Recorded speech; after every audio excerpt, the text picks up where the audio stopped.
Hello everybody, welcome to my channel judiciary prep hub. हम कर रहे हैं बहुत ही इंपॉर्टेंट एग्जाम की तैयारी, दैट इज जेडीए जेएलओ। और हमने स्टार्ट किया था अपना Rajasthan land revenue act 1956 act number 15। देखिए हमने इसमें सेक्शन 73 तक कवर कर लिया था। आज करेंगे हम अपना सेक्शन 74 से स्टार्ट। देखिए ये सेक्शन 74 है, बेसिकली चैप्टर 5 के अंडर आता है। इसमें हम चैप्टर 5 में देखेंगे appeal, reference, review and revision. ठीक है, अब ये हमारा सेक्शन स्टार्ट हो रहा है 74 से।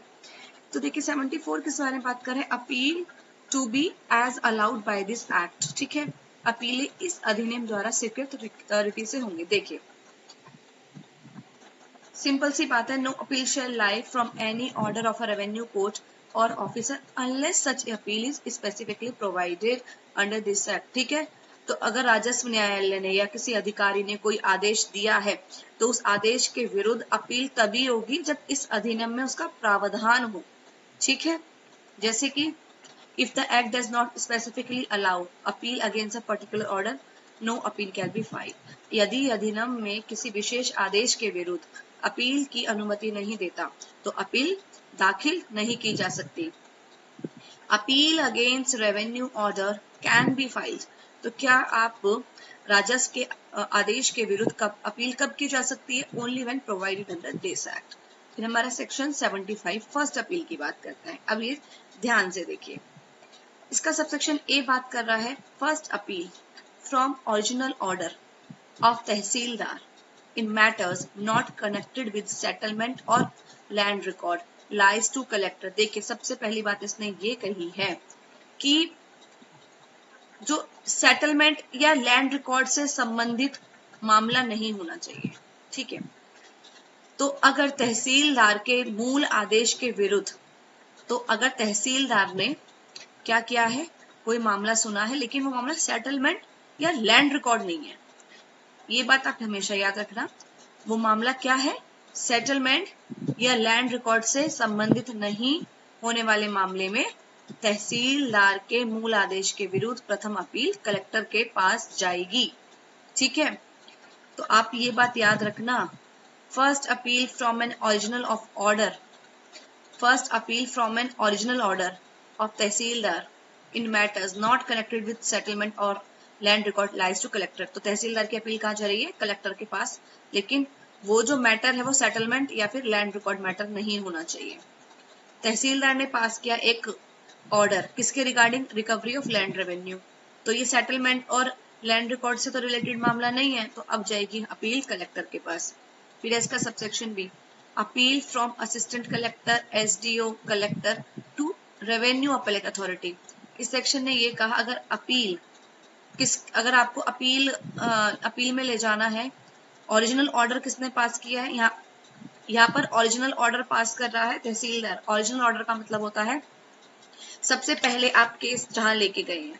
ठीक है, तो सबसे पहले आप केस लेके गए तहसीलदार के पास। अब तहसीलदार ने जो ऑर्डर पास किया उसको ओरिजिनल ऑर्डर कहते हैं। उसके बाद हम लेके गए थे मामला किसके पास? उस ऑर्डर के अगेंस्ट हम अपील में मामला लेके गए थे कलेक्टर के पास। अब जो कलेक्टर आदेश देगा वो अपीलेट ऑर्डर होगा। क्यों? क्योंकि ओरिजिनल ऑर्डर तो तहसीलदार है, ये बात याद रखना। अब इसी तरीके से इसमें कहा कि अगर ओरिजिनल ऑर्डर पास किया असिस्टेंट कलेक्टर ने, एसडीओ ने और कलेक्टर ने, उसकी अपील जाएगी अपीलेट अथॉरिटी के पास। पर याद रखना ये जो सब है इन्होंने सेटलमेंट के मामले नहीं देखे हो, जैसे हमने अभी ऊपर पढ़ा था कि जो मैटर हो वो किससे रिलेटेड ना हो? सेटलमेंट से रिलेटेड ना हो। जबकि ऊपर हमने बात की थी कि matter settlement or land record से रिलेटेड ना हो। बी में बात की गई है सिर्फ मामला सेटलमेंट से रिलेटेड ना हो। जैसे कि एसडीओ ने पास कर दिया ऑर्डर इन टेनेंसी डिस्प्यूट, तो अपील लाए कहाँ करेगी? Before revenue appellate authority. SDO ने अगर टेनेंसी डिस्प्यूट में आदेश दे दिया तो उसके विरुद्ध अपील जाएगी रेवेन्यू अपीलेट अथॉरिटी के पास। ठीक है, तो कलेक्टर, क्योंकि देखिए असिस्टेंट कलेक्टर ये उसी की रैंक का है, ये भी कलेक्टर है, तो फिर उससे बड़ी अथॉरिटी कौन है? तो उनसे ऊपर है हमारे पास रेवेन्यू अपीलेट अथॉरिटी के पास इसकी अपील जाएगी। फिर है सी, अपील टू सेटलमेंट ऑफिसर। अगर अपील कहां से आ रही है? From order of subordinate revenue officer in settlement matter. अभी तक हमने सेटलमेंट मैटर के तो केसेस नहीं देखे थे। ए और बी में हमने देखा था कि सेटलमेंट मैटर को छोड़ के जो भी अगर ऑर्डर पास हो रहा है तो पहले तहसीलदार के ऑर्डर की जा रही है कलेक्टर के पास, बाकी उनकी जा रही है रेवेन्यू अपील अथॉरिटी के पास। अब यहाँ पर कहा गया कि सेटलमेंट मामले में अगर ओरिजिनल ऑर्डर पास किया है किसी भी रेवेन्यू कोर्ट ने या किसी भी ऑफिसर ने जो उसके सबऑर्डिनेट है, सेटलमेंट ऑफिसर के सबऑर्डिनेट कोई रेवेन्यू कोर्ट है और रेवेन्यू ऑफिसर है, अगर उसने ऑर्डर पास कर दिया तो अपील जाएगी किस पे? अपील जाएगी from order of revenue officer in settlement lies to, वो सेटलमेंट ऑफिसर के पास फिर अपील जाएगी। देखो सिंपल सी बात ये है, मैं सेटलमेंट ऑफिसर हूँ, मेरे जो सब ऑर्डिनेट मेरे अधीन अगर कोई ऑफिसर है उसने कोई सेटलमेंट मामले में ऑर्डर पास कर दिया, अब अपील मेरे पास आएगी। सिंपल बात। जैसे कि सेटलमेंट तहसीलदार है, उसने पास कर दिया ऑर्डर, देखो वर्ड क्या लिख रहा है? सेटलमेंट तहसीलदार। यहाँ पे सेटलमेंट तहसीलदार पास कर रहा है ऑर्डर रिगार्डिंग सेटलमेंट रिकॉर्ड। अब अपील जा रही है सेटलमेंट ऑफिसर के पास। और ए में हमने क्या कहा? तहसीलदार ने जब पास किया था ऑर्डर तब अपील जा रही थी कलेक्टर के पास, लेकिन वो मामला सेटलमेंट का नहीं था। याद रखना, सेटलमेंट के मामले सेटलमेंट ऑफिसर सुन रहे हैं, ठीक है। फिर इसका D, appeal to land record officer. देखिए, अगर appeal from order of subordinate officer in land record matter तो फिर वो जाएगी लैंड रिकॉर्ड ऑफिसर के पास। मतलब लैंड रिकॉर्ड ऑफिसर है, उसके सब ऑर्डिनेट कोई रेवेन्यू कोर्ट है या रेवेन्यू ऑफिसर है, उसने कोई ऑर्डर पास कर दिया तो उसकी अपील अब लैंड रिकॉर्ड ऑफिसर के पास जाएगी। फिर है इसका ई, अपील टू सेटलमेंट कमिश्नर। ठीक है, अब देखिए मैंने आपको जो इससे पहले लेक्चर्स पढ़ाए हैं उसमें बता दिया है कि रेवेन्यू ऑफिसर्स बताए थे, उनकी हायरार्की बताई थी, उनके पावर्स बताई थी, उनके सबऑर्डिनेशन बताए थे, इसलिए मैं दोबारा रिपीट नहीं करूंगी, उस वीडियो को जाके देख लेना। देखिए, appeal from order of settlement officer or collector in settlement matter lies to settlement commissioner. देखो, दो तरीके के मामले हैं, एक तो सेटलमेंट वाले, एक उससे अलग। अगर सेटलमेंट वाले मामले हैं तो अपील किस पे जा रही थी? अगर तहसीलदार ने सेटलमेंट के केस में ऑर्डर दिया तो अपील जा रही थी, अभी हमने ऊपर पढ़ा सेटलमेंट ऑफिसर के पास। अब यहाँ पर बात हो रही है, अगर सेटलमेंट ऑफिसर ने अगर सेटलमेंट ऑफिसर ने ऑर्डर पास किया है या फिर कलेक्टर ने ऑर्डर पास किया है सेटलमेंट मैटर में। अभी हमने क्या पढ़ा बी में? कलेक्टर ने पास तो किया था ऑर्डर, लेकिन वो सेटलमेंट मामले का नहीं था, तभी वो जा रही थी रेवेन्यू अपील अथॉरिटी के पास। लेकिन अगर कलेक्टर ने सेटलमेंट के जो केसेस में आपको क्या कहते हैं ऑर्डर दे दिया है, फिर उस केस में तो अपील जाएगी सेटलमेंट कमिश्नर के पास। सिंपल याद रखो, जब कलेक्टर सेटलमेंट के मामले सुन रहा है, ऑर्डर दे रहा है, अपील जा रही है रेवेन्यू अपील अथॉरिटी के पास। इसको लिख लो, नोट डाउन कर लो।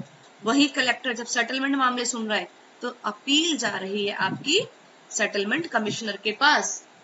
ठीक है, इसको याद रखना जो मैंने आपको अभी बताया है। और सबसे अच्छी बात रहेगी अगर आप इसको नोट डाउन कर लेंगे। जैसे कि कलेक्टर ने डिसाइड किया सेटलमेंट बाउंड्री डिस्प्यूट, अब अपील जाएगी सेटलमेंट कमिश्नर के पास, या फिर सेटलमेंट ऑफिसर ने कुछ पास किया है तो भी सेटलमेंट कमिश्नर के पास। अगर आप इसका ई पॉइंट देखेंगे, settlement commissioner from an original order pass by settlement officer और बाय कलेक्टर। ठीक है, फिर है F, appeal to director of land record. अब इसमें बात की गई है कि अगर अपील आपकी जाएगी from order of land record officer, अगर लैंड रिकॉर्ड ऑफिसर ने कोई ऑर्डर पास किया है तो उसकी अपील जाएगी डायरेक्टर ऑफ लैंड रिकॉर्ड के पास। जैसे कि लैंड रिकॉर्ड ऑफिसर ने चेंज कर दिया विलेज मैप एंट्री को, चेंज कर दिया, अब अपील जाएगी director of land record. Land record officer ने गांव के नक्शे में कुछ बदलाव किया, अपील जाएगी डायरेक्टर ऑफ लैंड रिकॉर्ड के पास। अब इसका जी क्या बात कर रहा है? Appeal to board. देखिए, appeal from original order of, अगर कमिश्नर ने ओरिजिनल ऑर्डर पास किया है, देखो मेरी बात ध्यान से सुनो मैं क्या कह रही हूं। अगर ओरिजिनल ऑर्डर पास किया है कमिश्नर ने या एडिशनल कमिश्नर ने या रेवेन्यू अपीलेट अथॉरिटी ने या सेटलमेंट कमिश्नर ने ओरिजिनल ऑर्डर पास किया है, इसका मतलब सबसे पहले मामला इन्होंने ही सुना। तहसील कलेक्टर इनके पास से मामला इनके पास नहीं आया। ठीक है, क्या हुआ है? डायरेक्ट इन लोगों ने केस सुना है, तो फिर अपील जाएगी इन सब के ऑर्डर के खिलाफ अपील होगी बोर्ड में। जैसे रेवेन्यू अपीलेट अथॉरिटी ने पास किया कोई फाइनल ऑर्डर लैंड डिस्प्यूट में, अब अपील जाएगी बोर्ड ऑफ रेवेन्यू के पास। अब देखिए इसे करते हैं एमसीक्यू। जो फर्स्ट अपील होती है अगेंस्ट तहसीलदार के ओरिजिनल ऑर्डर की, तो वो जनरली किसके पास जाती है? कलेक्टर के पास जाती है, लेकिन वो सेटलमेंट के मामले नहीं होने चाहिए, ठीक है। अब देखिए सेक्शन 76, ये हमने सब पढ़ा है पहली अपील के बारे में। ओरिजिनल डिक्री से आप अपील कर रहे हैं, जब भी तो हमने यहाँ पे बोर्ड का भी ओरिजिनल डिक्री पढ़ा। यहाँ जो हमने पढ़ा कि अपील जा रही है कमिश्नर के ऑर्डर की भी, अगर आप पहली अपील कर रहे हैं तो बोर्ड ऑफ रेवेन्यू तक जा सकते हैं पहली ही अपील में, फर्स्ट अपील की बात। अब ये है सेकंड अपील की बात। अब सेकंड अपील कब होती है? एक कोर्ट ने कोई आदेश दिया तो वो तो ओरिजिनल कोर्ट हुआ, उसका ऑर्डर तो ओरिजिनल ऑर्डर हुआ। उसकी जब अपील लेके आप जिस कोर्ट में गए, अब उसने कुछ ऑर्डर पास किया तो हम उसको अपीलेट ऑर्डर बोलेंगे, ठीक है। तो ये पहली अपील हो गई। अब उस ऑर्डर की अपील कर रहे हो, अब दोबारा से अपील लेके जा रहे हो कोर्ट में, उसको हम बोलते हैं सेकंड अपील, जब दोबारा अपील करते हो। अब देखिए सेक्शन 76 ये कहता है second appeal lies from appellate orders to higher authorities mentioned in section 76। अब देखिए सेकंड अपील आपकी हमेशा हायर अथॉरिटी को जाएगी। तो देखिए एग्जाम्पल, जैसे कि कलेक्टर ने डायरेक्ट किया first appeal in revenue matter, तो अब सेकंड अपील कहाँ जाएगी? तो पहले आपने कलेक्टर ने फर्स्ट अपील को कलेक्टर ने डिसाइड कर दी थी पहली अपील। जैसे कि तहसीलदार का ऑर्डर आया, तहसीलदार के ऑर्डर से आप परेशान हुए तो पहली अपील में आप चले गए कलेक्टर के पास। आप कलेक्टर के ऑर्डर से भी परेशान है, अब आप सेकंड अपील में जाएंगे रेवेन्यू अपीलेट अथॉरिटी के पास। अब देखिए सेक्शन 76 है, इसमें सिंपली ये सब चीजें बता दी है, मैं आपको बता देती हूँ। जैसे कि कलेक्टर की अपील जा रही है अपीलेट अथॉरिटी के पास, सेकंड अपील की बात कर रही हूँ मैं। Settlement officer or collector acting under section 181 उनकी जा रही है सेटलमेंट कमिश्नर के पास, और लैंड रिकॉर्ड ऑफिसर की जा रही है डायरेक्टर ऑफ लैंड रिकॉर्ड के पास, और कमिश्नर और रेवेन्यू अपीलेट अथॉरिटी की जा रही है किसके पास? बोर्ड के पास, ठीक है। इस सेकंड अपील, लेकिन सेकंड अपील का जो फर्स्ट अपील का कॉन्सेप्ट है उसको याद रखना। बाकी सेकंड अपील का सिर्फ इतना याद रखना कि अगर कलेक्टर ने ऑर्डर पास किया है जो कि सेटलमेंट और लैंड रिकॉर्ड से रिलेटेड नहीं है, तो कलेक्टर से अपील जा रही है सेकंड रेवेन्यू अपीलेट अथॉरिटी के पास। और जब सेटलमेंट ऑफिसर है और कलेक्टर है, ठीक है, सेक्शन 181 वाला, फिर अपील जाएगी सेटलमेंट कमिश्नर के पास। जब कलेक्टर सेटलमेंट वाले मामले देख रहा है तो सेटलमेंट कमिश्नर के पास जा रही है। लैंड रिकॉर्ड ऑफिसर की जाएगी डायरेक्टर ऑफ लैंड रिकॉर्ड के पास, और कमिश्नर की रेवेन्यू अपीलेट अथॉरिटी की, और सेटलमेंट कमिश्नर की, इन सब की जाएगी बोर्ड के पास। हमने अभी ऊपर पढ़ा फर्स्ट अपील में भी आप डायरेक्ट बोर्ड के पास जा सकते हैं, और ये तीन केस में भी आप क्या कर सकते हैं? आप बोर्ड के पास जा सकते हैं सेकंड अपील में। क्योंकि हमने अभी पढ़ा कि अगर कलेक्टर का कोई मामला है, कलेक्टर ने कुछ ऑर्डर पास किया फर्स्ट अपील में, आप चल गए रेवेन्यू अपीलेट अथॉरिटी के पास। तो अब जो रेवेन्यू अपीलेट अथॉरिटी है, डी में बता दिया, उसके ऑर्डर के खिलाफ अगर आप जा रहे हैं तो फिर बोर्ड लास्ट ऑप्शन है, ठीक है। दोबारा से ध्यान से इसको समझ लेना। कलेक्टर ने डिसाइड करी पहली अपील, ठीक है, मामला गया किसके पास? सेकंड अपील में रेवेन्यू अपीलेट अथॉरिटी के पास, ठीक है, सेकंड अपील में गया है। लेकिन अगर पहली first appeal direct revenue appellate authority में जा रही हो तो फिर सेकंड अपील जाएगी बोर्ड के पास, ठीक है। तो second appeal from collector's appellate order lies to revenue appellate authority. फिर हमारा सेक्शन 77, देखिए कुछ केसेस में आपको क्या है? अपील नहीं मिलेगी। जैसे कि उन्होंने सेक्शन 77 ने कहा नो अपील शैल लाई। देखिए आपको कब अपील अलाउ नहीं की जाएगी? From order condoning delay under limitation act, ठीक है। इसमें कहा गया देरी माफ करने वाले आदेश अगर हैं, कोई ऐसा ऑर्डर पास किया जिसमें आपने कॉन्डोनेशन ऑफ डिले मांगा था, ठीक है, उसके एस्पेक्ट में अगर कोई ऑर्डर पास किया गया है, अगर कोई ऑर्डर आया है, ठीक है, लिमिटेशन एक्ट के अंडर कॉन्डोनेशन ऑफ डिले से रिलेटेड, तो उस ऑर्डर के आप अपील नहीं कर सकते। दूसरा, अब from order rejecting review or revision. आपने क्या एक एप्लीकेशन लगाई कि रिव्यू के लिए या फिर आपने रिवीजन के लिए कोई एप्लीकेशन लगाई। अब क्या हुआ, आपने जो एप्लीकेशन लगाई उसको रिजेक्ट कर दिया गया, उसका जो ऑर्डर आया और रिजेक्ट कर दिया गया। अब क्या आप इसकी अपील लगा सकते हैं? नहीं, इसकी आप अपील नहीं लगा सकते। या फिर from order declared final bye act. अगर किसी इसमें से एक्ट मतलब इस एक्ट में ये कह दिया गया कि अगर ये ऑर्डर फाइनल है, तो फिर अगर फाइनल कह दिया गया तो फिर तो उस ऑर्डर की अपील होगी ही नहीं। या फिर इंटरिम ऑर्डर्स, जो अंतरिम आदेश होते हैं। ये जो 4 चीजें मैंने आपको बताई है, ये बहुत ही ज्यादा इंपॉर्टेंट है, इसको याद रखना।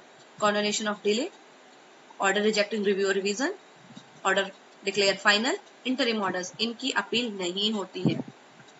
जैसे कोर्ट ने ग्रांट किया टेम्पररी स्टे ड्यूरिंग प्रोसीडिंग, न्यायालय ने कार्यवाही के दौरान क्या किया, अस्थायी स्थगन का आदेश दिया। नो अपील लाई सच इंटरिम ऑर्डर। अब इस अंतरिम आदेश के विरुद्ध अपील नहीं होगी।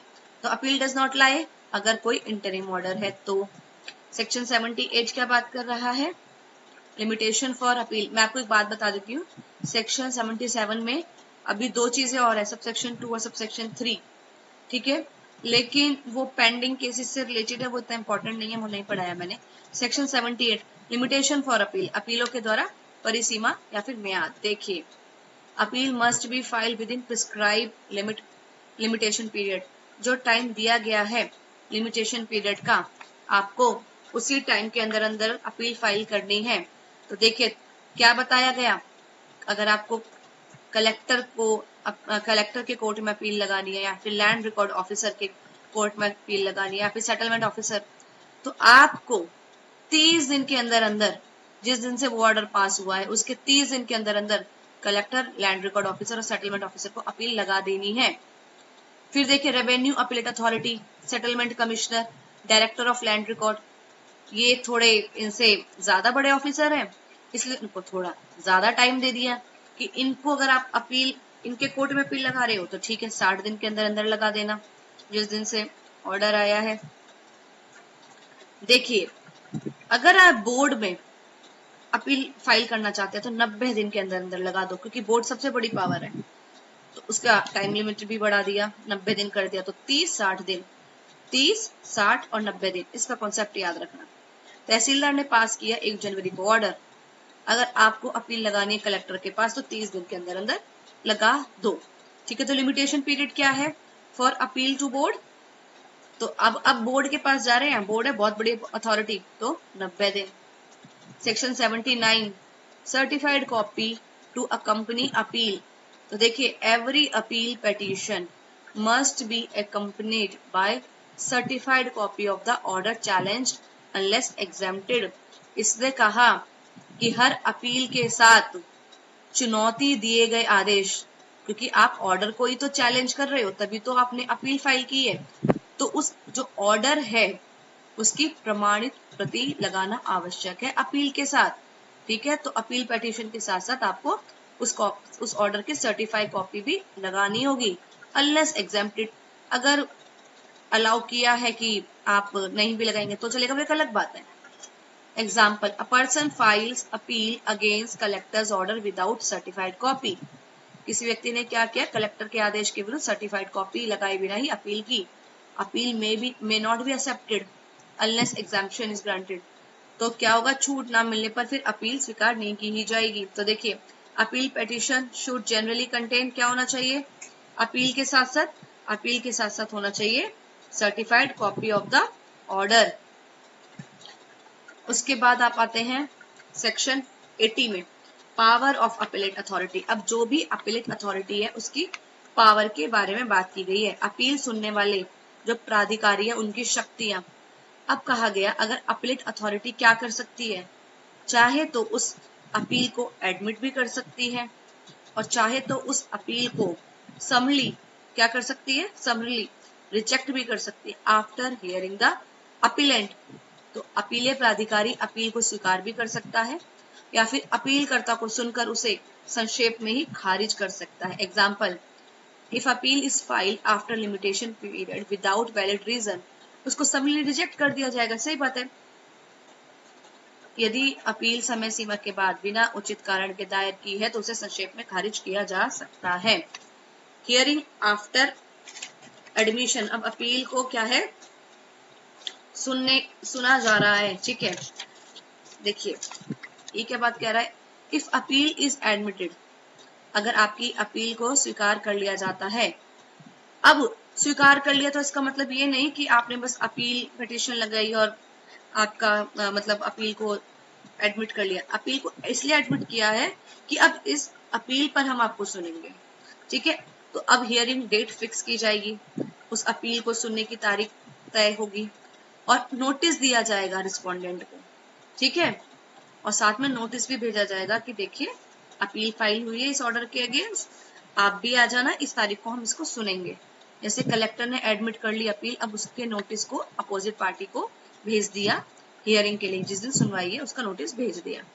अब देखिए पावर किया है सुनवाई के बाद, अब जो पार्टी आई हियरिंग वाले दिन, उसने अपना बताया कि क्यों इस ऑर्डर को चैलेंज किया है, तो अपील में सारा बताया कि ये रीजन है अपील फाइल करने का।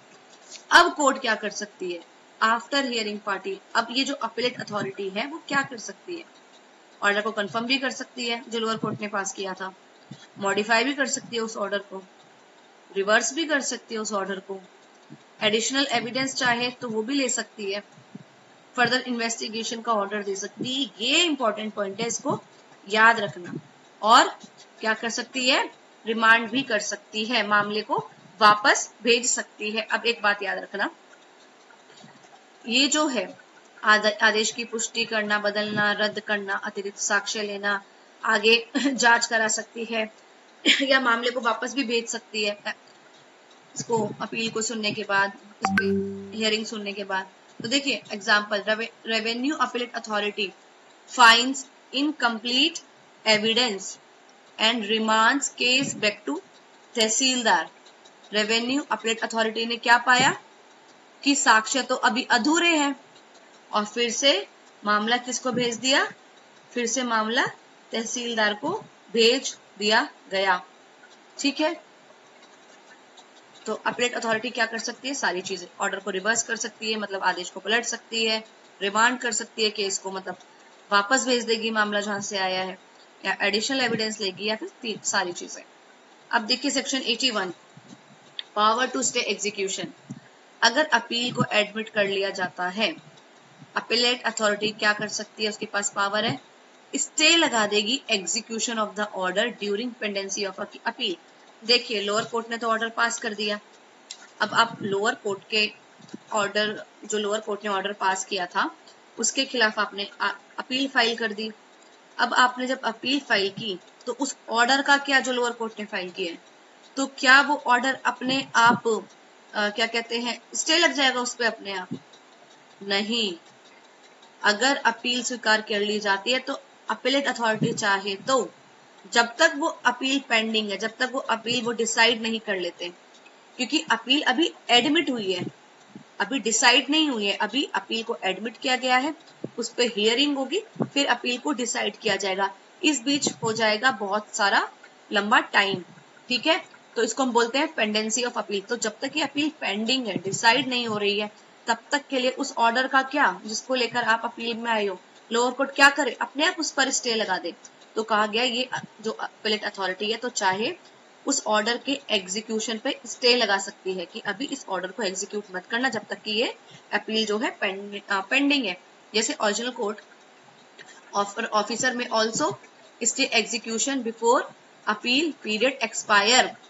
देखो वैसे तो जब तक अपील का पीरियड खत्म नहीं होता, जब खत्म नहीं होगा, जब तक वो ओरिजिनल कोर्ट और ऑफिसर तो वैसे भी उसको एग्जीक्यूट नहीं कराएंगे, उसको एग्जीक्यूशन पर स्टे लगाना ही पड़ेगा, ठीक है। लेकिन बिफोर अपील पीरियड एक्सपायर, लेकिन ऐसा भी तो हो सकता है कि जब अपील फाइल भी कर दी, अब जब तक डिसाइड नहीं हुआ था, फिर अपीलेट कोर्ट चाहे तो स्टे लगा सकती है। कोर्ट में इम्पोज कंडीशन और require security while granting stay. देखिए जितने भी स्टूडेंट नोट्स बना रहे हैं उनको मैं बता देती हूँ, अपने जो ये पेज होता है इंडेक्स वाला, इसका फोटो स्टेट निकाल के रखना, ठीक है। इसका फोटो स्टेट आप निकाल के रखना और इसी के अंदर ये सारे कीवर्ड्स लिखते रहना, क्योंकि जब आप रिवीजन करेंगे तब, लास्ट टाइम रिवीजन करेंगे तो ये आपका इंडेक्स का जो फोटोकॉपी मैं आपको बोल रही हूँ ना वही काम आने वाला है। अब देखिए, कोर्ट में इम्पोज कंडीशन और require security while granting stay. अभी जो अपेलेट अथॉरिटी, अपेलेट कोर्ट है, वो ये भी कह सकती है कि स्टे जब दे रही है लोअर कोर्ट में, लोअर कोर्ट के ऑर्डर पे जब स्टे लगा रही है तो वो ये भी कह सकती है, कंडीशन लगा सकती है कुछ भी कि आप ये काम नहीं करेंगे, जो भी है। या फिर ये भी कह सकते हैं कि कुछ सिक्योरिटी तो सिक्योरिटी भी मांग सकती है। जैसे तहसीलदार ने ऑर्डर पास किया एविक्शन फ्रॉम लैंड, अब ड्यूरिंग अपील कलेक्टर ने स्टे कर दिया इस एविक्शन ऑर्डर को टेम्पररी, तो ऐसा हो सकता है, बिल्कुल हो सकता है, क्योंकि अभी तो अपील को सुनना भी है। तो स्टे ऑफ एग्जीक्यूशन में बी ग्रांटेड, कब ग्रांट किया जा सकता है, जब ड्यूरिंग अपील पेंडेंसी, जब अपील लंबित रहने के दौरान। फिर है section 82, power to call for records and references, power to call for records and proceeding and referencing to the state government और द बोर्ड। अगर मैं इसको आपको सिंपल बताऊं तो settlement commissioner, director of land record और collector may call for records of subordinate court to check legality और proprietary of orders. ये सिंपल सी बात याद रखो, settlement commissioner, director of land records और कलेक्टर अपने सबऑर्डिनेट जो न्यायालय है उनसे रिकॉर्ड मंगाकर आदेश की वैधता या उचितता जांच कर सकते हैं। ठीक है, तो ये जितने भी कोर्ट हैं, जितने भी ये रेवेन्यू कोर्ट्स हैं, इनके जो सबऑर्डिनेट कोर्ट होंगे, अगर उन्होंने कोई ऑर्डर पास किया है तो ये सारे कोर्ट बोलेंगे दिखाओ अपने ऑर्डर को, हमें लीगैलिटी चेक करनी है। और अगर उन्होंने पाया कि ऑर्डर तो इम्प्रॉपर है, ठीक है, तो अब ये सब अपना मामला भेज देंगे बोर्ड को और स्टेट गवर्नमेंट को। ये इंपॉर्टेंट है, अगर उनको लग रहा है कि आदेश तो गलत है, अब वो मामले को बोर्ड या स्टेट गवर्नमेंट को भेज सकते हैं। जैसे कलेक्टर ने ये पाया कि सबऑर्डिनेट ऑफिसर ने पास किया है इलीगल रेवेन्यू ऑर्डर, अब वो मामला भेज देंगे किसको, बोर्ड को, फॉर रिवीजन। ठीक है, तो ये बात आपको याद रखनी है। Under section 82, records may be called for to examine legality of order. ठीक है, अब देखिए section 83, power of government to call for records and revise orders. ठीक है, स्टेट गवर्नमेंट चाहे तो क्या कर सकती है, अब रिकॉर्ड्स को मंगवा सकती है, लेकिन वही नॉन जुडिशियल प्रोसीडिंग, क्योंकि जुडिशियल प्रोसीडिंग देखने का काम तो बोर्ड का है ना, स्टेट गवर्नमेंट तो नॉन जुडिशियल मैटर देख रही है ना। तो जो नॉन जुडिशियल मैटर्स हैं, जो नॉन जुडिशियल प्रोसीडिंग्स हैं, उसके रिकॉर्ड्स को स्टेट गवर्नमेंट क्या है अपने पास बुला सकती है। ठीक है, नॉन जुडिशियल प्रोसीडिंग और नॉट कनेक्टेड विद सेटलमेंट। तो ठीक है, आपको ये बात याद रखनी है, और साथ के साथ रिवाइज करने का भी ऑर्डर दे सकती है। तो स्टेट गवर्नमेंट सेटलमेंट से असंबंधित, ठीक है, जो सेटलमेंट से असंबंधित नॉन जुडिशियल मामले के रिकॉर्ड को मंगाकर आदेशों में संशोधन कर सकती है। जैसे स्टेट गवर्नमेंट ने एग्जामिन किया एक non judicial land revenue proceeding, उसको मॉडिफाई किया, ठीक है, और मॉडिफाई किया उस इम्प्रॉपर एडमिनिस्ट्रेटिव ऑर्डर को। ठीक है, अब देखिए स्टेट गवर्नमेंट में revise non judicial revenue proceeding. ठीक है, फिर हमारा section 84, power to call for records and revise order.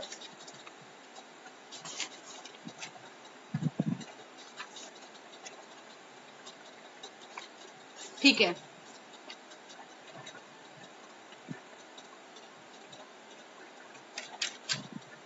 मंडल की अभिलेख मंगवाने तथा आज्ञाओं को पुनरीक्षित करने की शक्ति। तो देखिए बोर्ड क्या कर सकता है, बोर्ड भी अपने पास रिकॉर्ड मंगवा सकता है, ठीक है, जुडिशियल नेचर का और सेटलमेंट मैटर का, जहां पर अपील बोर्ड के पास नहीं आ सकती। देखिए एक ऑर्डर पास हुआ और उस ऑर्डर की अपील बोर्ड के पास नहीं आ सकती, लेकिन बोर्ड को लग रहा है कि कुछ तो इसमें गलती हुई है, तो फिर बोर्ड अपने पास मामला खुद मंगा लेंगे।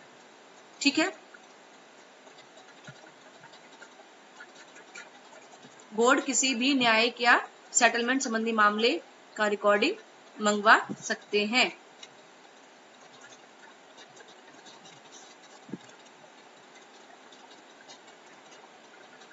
यदि उस मामले में बोर्ड के पास अपील का प्रावधान नहीं है।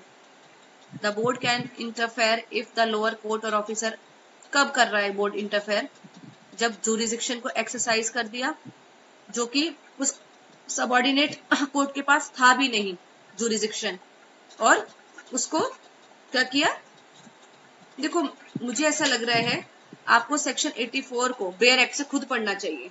अगर बेयर एक्ट है आपको इसको खुद ये 3 वर्ड्स जो उसके हैं आपको देखने चाहिए।